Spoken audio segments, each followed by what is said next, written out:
تو حضرت آج ایک سوال میں آپ سے یہ پوچھیں گے کہ حضرت آپ جانتے ہیں مشہور واقعہ حضرت امام ابو حنیفہ رحمہ اللہ کے متعلق کہ آپ کو اللہ تعالیٰ نے خاص کشف کی وہ صلاحیت دی تھی کہ آپ کسی بھی نمازی کے جو وضو کا پانی ہوتا تھا اس میں اس نمازی کے گناہ جھڑ رہے ہوتے تھے تو وہ دیکھ لیتے تھے.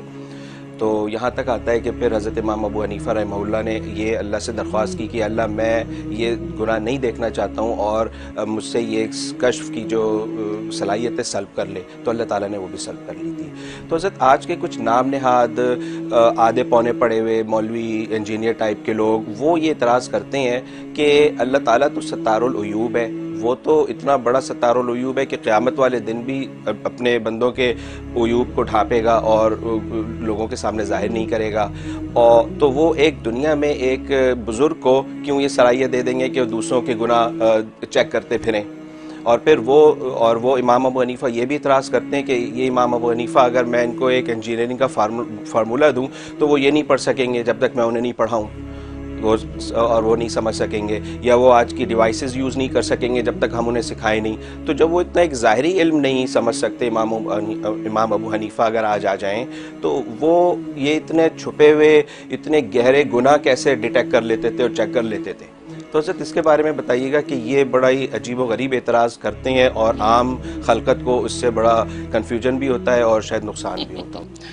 اچھا شبہ ہے, بہرحال یہ ستی ذہن کی بات ہے جی, اور اس میں شک نہیں کہ آج کے جو سوشل میڈیا میں تو بہت سے جو ہے نام نیاد انجینئر قسم کے اسکالر جو ہے مارکیٹ میں آ گئے ہیں, انہیں دین میں کنفیوژن پیدا کر دیا ہے اور اس طرح کی باتیں کرتے ہیں. بھائی جو اللہ جو ہے وہ خوردبین کی آنکھ سے پانی میں دوڑنے والے جراثیم دکھا سکتا ہے, وہ کشف کی آنکھ سے گناہ نہیں دکھا سکتا. آج خوردبین کی آنکھ سے آپ جو دوڑنے والے جراثیم دیکھ لیتے ہیں, حالانکہ بظاہر پانی میں جراثیم نظر نہیں آتے, تو وہ اللہ جو ہے وہ کشف کی آنکھ سے جو ہے وہ گناہ دکھا نہیں سکتا پانی میں. ٹھیک ہے نا. اور باقی یہ بات کہنا تو موزی کا خیز ہے کہ امام اعظم ابو حنیفہ آ جائیں تو انجینئر کا فارمولہ نہیں پڑھ سکتے. تو میں یہ کہتا ہوں کہ اگر جو آئنسٹائن آ جائے تو قرآن کی ایک آیت تلاوت نہیں کر سکتا, ایک حدیث کی تلاوت نہیں کر سکتا. تو اس کا مطلب آئنسٹائن کی جو سائنسی تحقیقات جو چیلنج ہو گئی, اس کی تحقیقات کا آپ انکار کر دیں گے, اس لیے کہ فیلڈ اپنی اپنی ہے. امام اعظم ابو حنیفہ کی فیلڈ علم و معرفت ہے, وہ علم و معرفت کا شاہ سوار ہے. آئنسٹائن کی اپنی فیلڈ ہے سائنسی تحقیقات, وہ اس کی فیلڈ ہے, اور اپنی اپنی فیلڈ کے اندر جو ماہر ہوتا ہے اس کی مہارت کو ماننا پڑتا ہے. ٹھیک ہے نا. اور اسی طریقے سے اور پھر اللہ کا ستارہ العیوب ہونے کا مطلب یہی ہے کہ جو وہ نام نیا اسکالر سمجھ رہا ہے تو پھر چور کو چوری پر ہاتھ کیوں کاٹا جاتا ہے, زانی زنا کے سنسار کیوں ہوتا ہے, قاتل کیوں پکڑا جاتا ہے, تو اللہ نے سب کے پردے کیوں نہیں رکھے, زانی زنا کرتا کیوں پکڑا گیا, وہ اللہ نے پردہ اٹھایا تو پکڑا گیا نا. چور چوری کی سے پکڑا گیا, اس کا اللہ نے پردہ اٹھایا تو پکڑا گیا.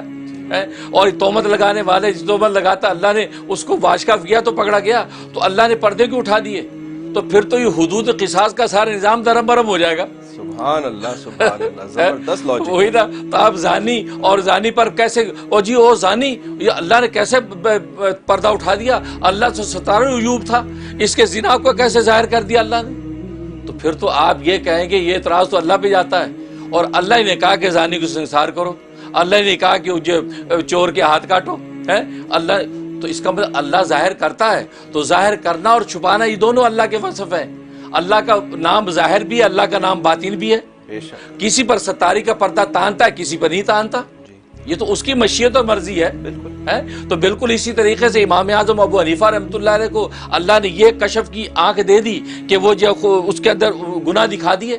اور یہ گناہ دکھانا اس میں تو نبی کی بات کی تصدیق ہے بھائی, اس لیے کہ نبی ترمذی کی حدیث میں فرما رہے ہیں کہ جب وضو انسان کرتا ہے تو وضو سے اس کے گناہ جھڑتے ہیں, جب کلی کرتا ہے تو منہ کے گناہ جھڑتے ہیں, جب چہرہ دھوتا تو آنکھوں کے گناہ جھڑتے ہیں, جب ہاتھ دھوتا تو ہاتھوں کے گناہ جھڑتے ہیں, کانوں کا مسح کا تو نبی نے ترمذی کی حدیث پہ خود فرمایا کہ وضو جب کرتا ہے وضو کرنے والا تو اس کے گناہ وضو کے اندر دھلتے ہیں, جھڑتے ہیں. تو امام اعظم ابو حنیفہ کو جھڑتے ہوئے نظر آنا یہ تو نبی کی بات کی تصدیق ہے. تو آپ مصدق کا انکار کر کے, اس کا مطلب آپ مصدق کا انکار کر رہے ہیں. کیونکہ جو چیز تصدیق کرنے والی ہو اس تصدیق کرنے والے کا آپ انکار کریں گے تو کس کی انکار ہوگا, جس کی تصدیق کی گئی. جیسے نبی کے قرآن کا انکار کرنے والے وہ تورات انجیل کے بھی منکر ہیں، کیونکہ قرآن تو ساری کتابوں کی تصدیق کرتا ہے، تو مصدق کی تصدیق اصل میں مصدق کی تصدیق ہوتی ہے۔ تو اگر امام اعظم ابو حنیفہ ڈیٹیکٹیو کر کے چیزیں بتا رہے کہ دیکھو میں گناہ جھڑتے دیکھ رہا ہوں، اللہ نے مجھے کشف کی نور میں دکھایا ہے، تو آپ کیا ماشاءاللہ دیکھو نبی کی حدیث صحیح ہو گئی، کیونکہ نبی نے فرمایا تھا، جیسے نبی نے فرمایا تھا کہ بھی میری امت میں ایک شخص جو ہے وہ شداد کی جنت دیکھے گا۔ اب اگر کوئی جنت نہ دیکھتا تو نبی کی بات کی تصدیق تو نہ ہوتی نا، لیکن ایک صحابی تمیم داری رضی اللہ تعالیٰ کو اللہ نے وہ جنت دکھا دی، عراق کے قریب ہے وہ جنت، اور انہوں جا کے دیکھی، تو تصدیق کس کی ہوئی؟ نبی کی بات کی تصدیق ہوئی، آپ کا نبی سچ ثابت ہوا، ان کی صادق ہونا ثابت ہوا۔ تو امام اعظم کو اگر یہ کشف اللہ نے دیا، اس سے تو نبی کی تصدیق ہو گئی کہ نبی نے جو ترمذی کی حدیث میں فرمایا وہ صحیح فرمایا کہ واقعی امام اعظم نے دیکھا، ٹھیک۔ اور پھر دوسری بات یہ ہے کہ فارمولہ جو ہے ابو حنیفہ نہیں پڑھ سکتے، تو میں نے بتایا تو آئنسٹائن جو ہے وہ تو قرآن کی ایک آیت تلاوت نہیں کر سکے گا، وہ حدیث تلاوت نہیں کر سکے۔